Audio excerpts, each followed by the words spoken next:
Eu quero mandar um grande abraço aí para o nosso amigo torcedor do Guarani, que nos ouve nesse momento, que nos vê aí pelo YouTube, e dizer o seguinte: eu tenho tentado aqui, sabe, desesperadamente, como uma voz meio que solitária no deserto, acreditar e passar um pouquinho de otimismo e não deixar a torcida do Guarani dispersar. Essa é a minha grande preocupação, da torcida do Guarani deixar o time. Hoje a torcida já fez um coro aí, ainda antes do jogo acabar, mas bem no finalzinho, de vergonha, vergonha, time sem vergonha.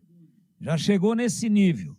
Então eu tenho tentado fazer um trabalho aqui, até pelo respeito que a gente tem pela entidade, e principalmente o respeito que a gente tem pelo maior patrimônio do clube, que é o seu torcedor. Então vamos lá, não pode abandonar, tem que ir, ainda dá. Mas a gente vê um empate desse 0-0, melancólico, onde o adversário jogou com um jogador a menos, desde 40 do primeiro tempo. Foi expulso o Johnny Douglas, né? Deu uma entrada ali, criminosa, já tinha amarelo, mas era lance para vermelho direto.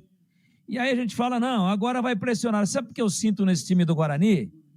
Que os caras não acreditam neles. E como cada um não acredita nele na individualidade, o conjunto é contaminado por isso. Então fica todo mundo tentando alguma coisa, mas sem convicção. O time é um catado, o time é um amontoado.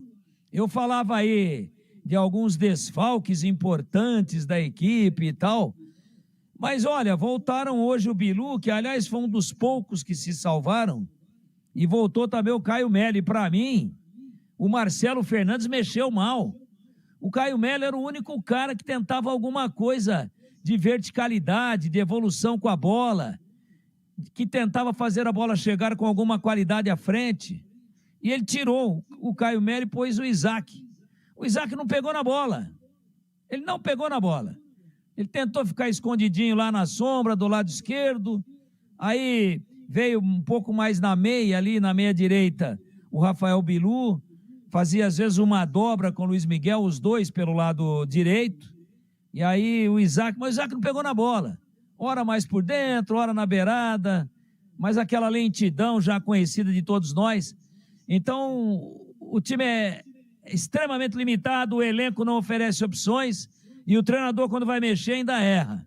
Se ele achou que a solução para todos os problemas do Guarani era o Isaac e o Samuel, está aí o resultado melancólico, preocupante, frustrante para o torcedor, de 0-0 em casa, jogando com um jogador a mais.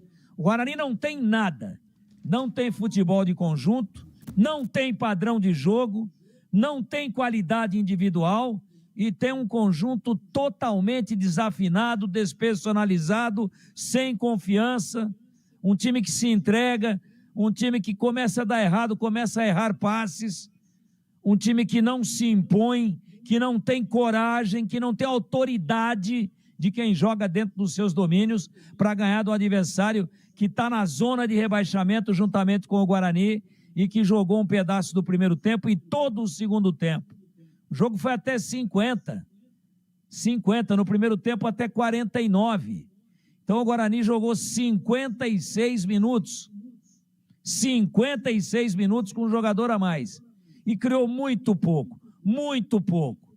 Não mereceu outro resultado que não este empate horroroso, perigoso, desastroso e simplesmente inexplicável para um time que tinha necessidade, que tinha o Guarani, de ganhar. Eu tentei aqui antes do jogo, durante a semana, e a torcida tem que ir, e a torcida até que foi. Uma segunda-feira à noite, 3.141 torcedores que saem frustrados, revoltados, porque esse time está aí na galeria. Certamente, dos piores da história desde 1911 até agora.